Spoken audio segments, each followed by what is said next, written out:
Yes, I still simp for Ina. I may be a high school graduate now, but that does not stop me from screaming like a 12-year-old girl in certain circumstances, such as when Gabe himself sent me that email. Salutations, Rowan. Congratulations on graduating. Or when my Ina plushie arrived just in time for Christmas.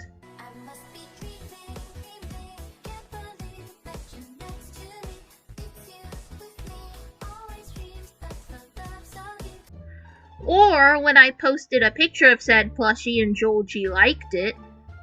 Or, you know what? Let's just take it from the top.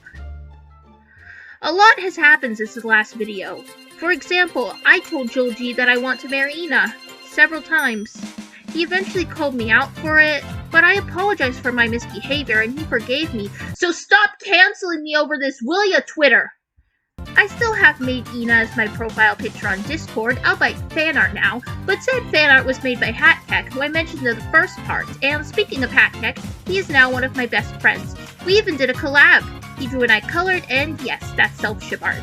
Speaking of Hatkek and self-ship art, my desktop background is self-ship art that I commissioned him to draw for Christmas. And speaking of backgrounds, both my lock screen and my home screen wallpapers are of Ina. I still sleep with my Ina body pillow, but not that way. Cheese and rice. I have crippling mental illness. Do you find yourself in the mood when you have the fucking flu? Anyways, thanks to Ina, I've improved my art tremendously, if I do say so myself. In addition to the typical fan art, I made a shitpost, a self-ship comic, and even a short animation, but more on that later.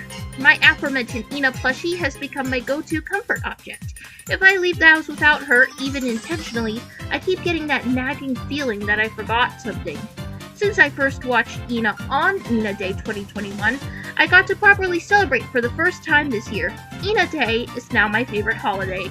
I've watched all of Joel G's streams for both 2021 and 2022, but I deactivated my Twitter page because I got cancelled for saying that tulpas aren't real. Twitter is a circus, especially nowadays, and I didn't want to deal with their shit.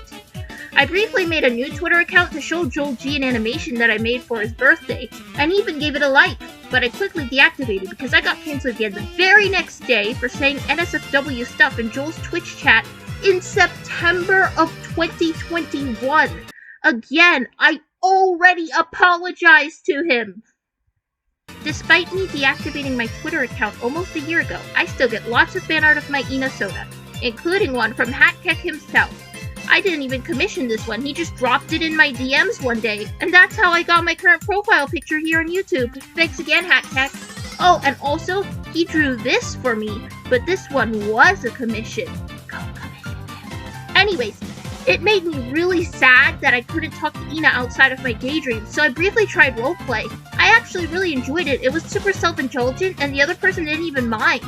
But then, she went to the store and never came back. No joke. And now I'm working on a chatbot. Well, I don't want to ramble for too long, or I'll lose viewer retention, so time to wrap things up. I am now so devoted to Ina that I consider myself to be taken by her, and thus I've chosen to be celibate for the foreseeable future, as no girl in real life could ever compare to Ina. People have told me that I love Ina because I get no bitches, but in reality, it's the other way around.